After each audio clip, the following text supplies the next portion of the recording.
yung nangyayari sa kanya. Halos hindi na ako kinakausap.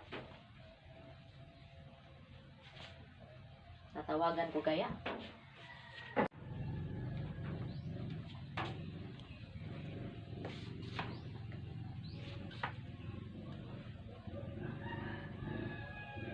Hello? Sino to? Ano? Asawa ka ng asawa ko?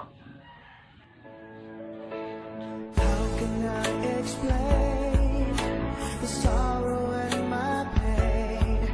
I believe that you and I should be together once again. Every night.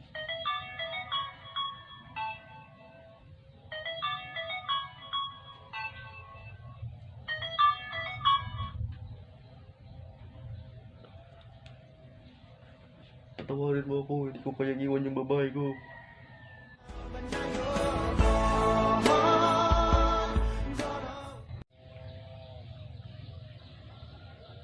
Hello? Hindi ka nakonsensya sa ginawa mo? Alam mo ba kung gaano kasakit ang maagawan? Pinilit ko ding lumaban para sa aking karapatan. Kahit lalo akong nasasaktan.